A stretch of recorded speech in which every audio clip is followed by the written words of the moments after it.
Hey lovely viewers, welcome back to another manga probe video. Today I will be reviewing No Longer Human by Usumaru Furuya, which is a 3-volume manga based off of a modern classic novel by Osamu Dazai. This one right here, which I have not read yet, but I will be reading hopefully very soon. So basically the way I'm going to go ahead and go into this review is I'm going to give a quick synopsis that is non-spoilery, and then we're going to go into the spoilery section and I will let you guys know when that comes up. Also, I want to go ahead and I don't want to give away the entire story, but I do kind of want to tell you what the first book is about, and then maybe that will interest you to read the rest of the series, and then give my thoughts and feelings towards it in general. To kind of give you a short synopsis of the story, it's about a mangaka stumbles upon a blog called No Longer Human, which is the life story of a character named Yozo Oba.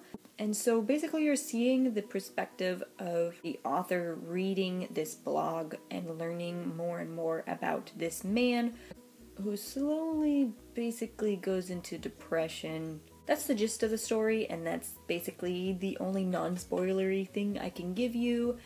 I will now be going more into detail about each book, so if you have not read this series and are interested in that type of thing, please leave the video now and go check it out and then come back and watch the rest of the video.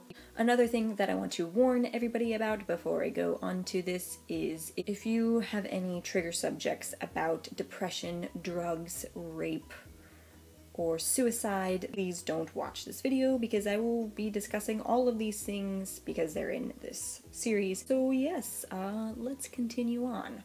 So each volume actually goes through sections of this person's life that this guy has stumbled upon, Yozo Oba, and his feelings towards life in general during each period of time. So volume 1 is when he's younger. He's about, I think, 16 or 17 when it starts, and he already has a very weird, twisted way of thinking about other people. The first sentence that Oba says is that he's lived a life of shame, and it continues from there. Kind of sets the mood as to where the story is going.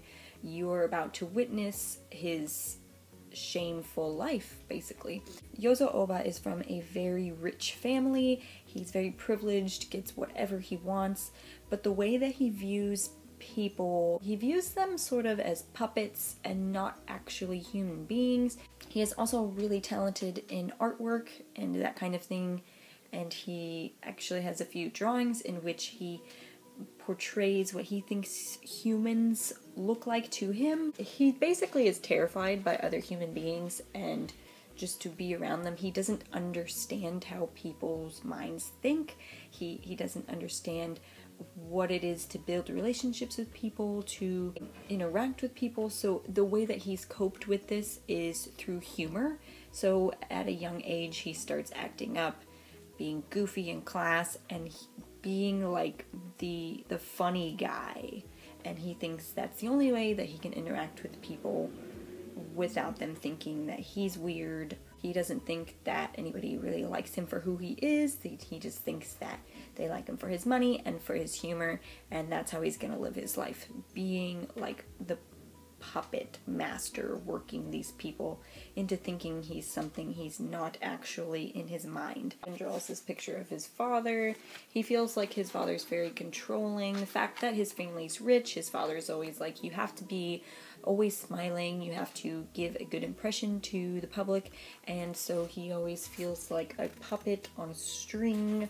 Like, that's how he feels early on in life. So just imagine going through life thinking this way. He makes a friend who he actually gets along with really well, and they start getting prostitutes and having random sex with girls, going to nightclubs. He goes to this one nightclub where he meets a girl named Ageha who he actually connects with, and he starts sleeping with her and they really connect with one another. She's also kind of feeling very, very depressed.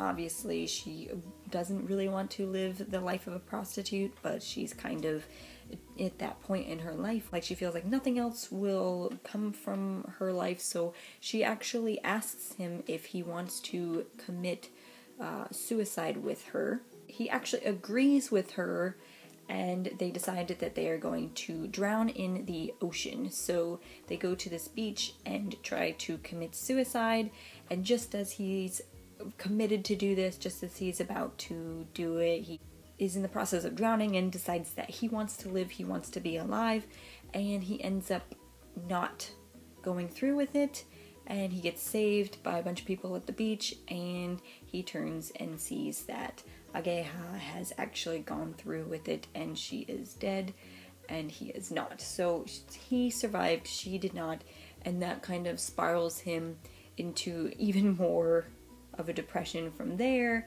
Also, his family, seeing everything that he's going through, decides to disown him, and they kind of leave him with no money, no place to live, and so he's really down on his luck. He has no home. The girl he thought he was really into, he didn't know if he didn't think he was in love with her, but he was really into her, has just committed suicide, and he couldn't go through with killing himself, so now he's really depressed about it, feels like possibly it was his fault that she died and he didn't, and that's where we leave off at book 1. Even with time, I definitely can't tell you my exact thoughts towards this book. It's very different from what I normally read, you know, happy, exciting adventure, where, you know, characters are out to be heroes and save the world, and they love life and love and all that good stuff. This is like the complete opposites. As I'm reading this, it was putting me in the depression with him.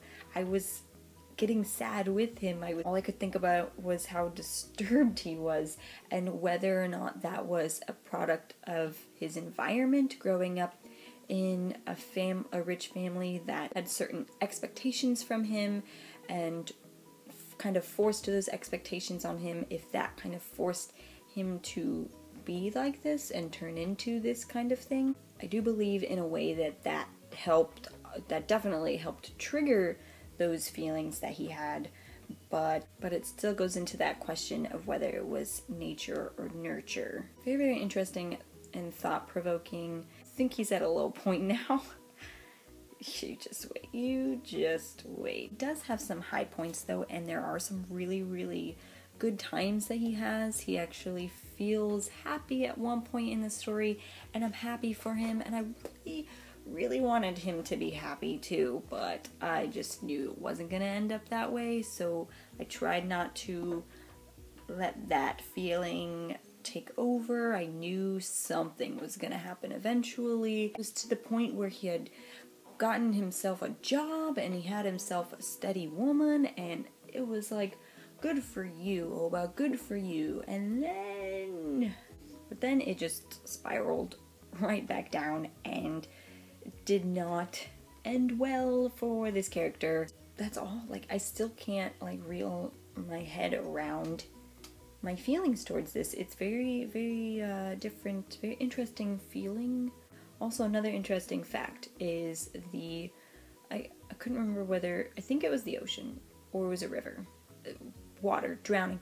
The place that the characters go to commit suicide is actually where the author himself, Osamu Dazai, committed suicide. So very creepy, interesting fact. It's still kind of debated today whether the book that he wrote was kind of predicting what he was planning to do, and it makes you wonder whether the thoughts in this series were thoughts that the actual author had.